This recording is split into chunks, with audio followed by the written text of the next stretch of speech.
Hi, I'm Reese from SpedzaReviews, and today I'm going to be reviewing the G Shock 7-900. This is the box that comes in. I didn't actually get a tin. I have no idea. There's been a lot that I've seen that it has the tins, but this one is just a cardboard box. It has a sleeve that slides over the top. You get a nice G Shock logo, Casio. In the box, you get a lot of instructions. Now this is the thickest instruction manual I think I've ever seen for a watch. Obviously you got all the different languages. If you scoot through that, it teaches you how to actually use the watch. Also in there, receipt and some warranty information. And the watch is down there. Because this one was late stock, I actually had the box and I didn't really have a choice. This was the one actually out of the display cabinet, so I had really no choice on the container or anything it came in, but oh well. Now the G Shock 7-900 is a really good watch. It's also known as the Tides watch or the fisherman's watch over here in Australia. That's what a lot of people call them. As you can tell, it's got the tides thing right there. At the moment it's Monday and it's high tide at 4:40 p.m. and it's daylight savings time over here at the moment, and it's the 10th to 27th. On the back you don't get any emblem or sort of mascot as what you do on like the range bands and things along those lines. This one just has a plain G Shock watch, G7900. They're written in the back. A few things that I do like about this watch is the little fins.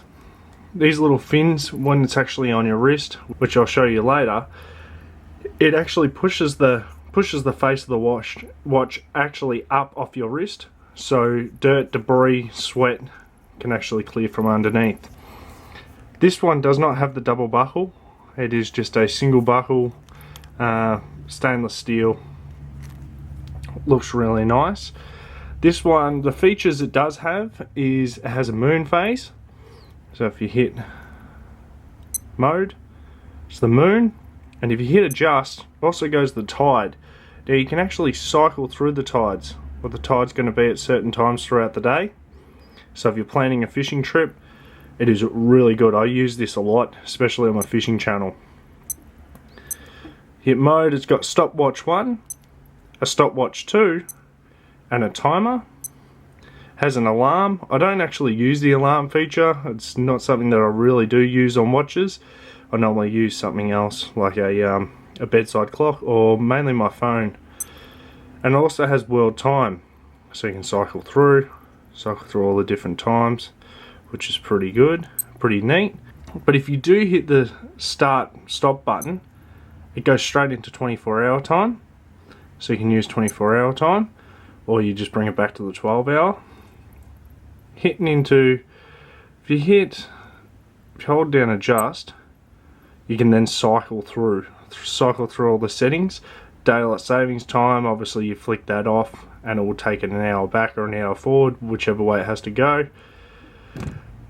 UTC, obviously in the instruction manual, depending on your location, you need to program all this. 2014, so the year, and you cycle through. But if you get back into UTC, if you actually hit, I think you actually get the longitude there. That is another, it's actually reflecting off the lens at the moment of the watch, but that's another setting that you do have to change in order to get the correct moon phase and tides for your correct area. So I'll cycle out of that.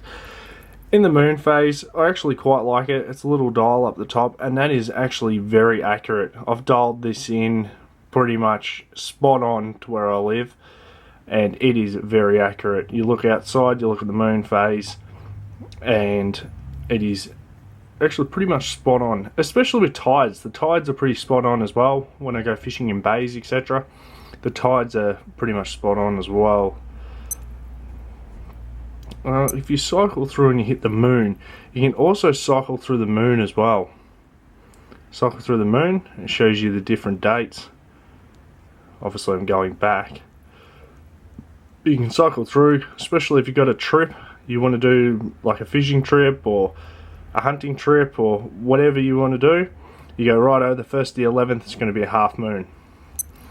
So it's got some pretty good features, this watch. A lot of people haven't actually cycled through and shown all the features on it, but I thought I would do a little bit more of a lengthy sort of video and cycle through.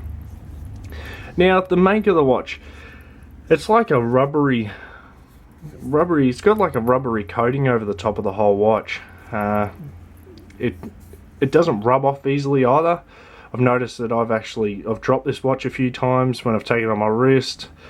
I've bashed it against things by accident. It's been in the mud, it's been in salt water, and this thing just keeps going.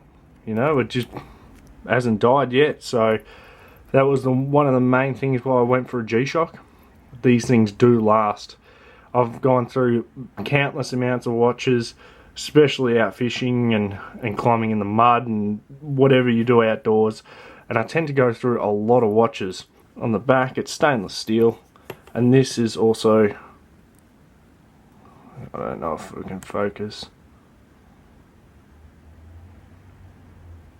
It's not going to focus, but it's made in Casio, Thailand, and on the box it says China. It does have illumination light. Illumination light. It's not LED backlit. It's just loom light. And the buttons on the side, they're like a plastic rubbery sort of texture. Your finger doesn't slide off them. You can easily cycle through. All of them pretty easy. You can set flash alert. There is a heap of other features and everything in this. I haven't actually gone right into it. I've had this watch for about 2 weeks and I've just pretty much done it for this review. So the buckle itself is quite tough. You know, I haven't broken it. I thought the single buckle would break or tear through pretty easy, as that's one of the main problems I have with the watches, but it actually hasn't. So on my wrist, which is, I've actually got quite a large wrist, I'm on the fifth hole on the belt, on the wrist strap. So as you can see, it sits there and it does sit up off your wrist. As you can tell, it's a little bit difficult, but it does sit up off your wrist there, as you can see. One thing I do know is you do sweat a little bit with this wristband, but if you want, you just loosen it off. It's quite tough. It's not quite, it is a bit of a bulky watch, but not as big as the Rangemans and things along those lines. It's actually a decent sized watch to actually have on your wrist. I've taken this to a lot of places and I haven't found it to be an issue with it being caught on anything. My jacket, it does get caught on a few times, but that's part and parcel of it. So this is pretty much my review on the G Shock G7-900, also known as the Tides watch and the Fisherman's watch. Hope you guys enjoyed this review. If you like, you can subscribe. If you like the video, give it a huge thumbs up. And if you have any questions, don't hesitate to shoot them down in the comment section and I'll try and answer them. Righto guys, this was another review by SpedzaReviews. Hi, I'm Reese from SpedzaReviews, and today I'm doing a review on the Logitech Z130 speakers.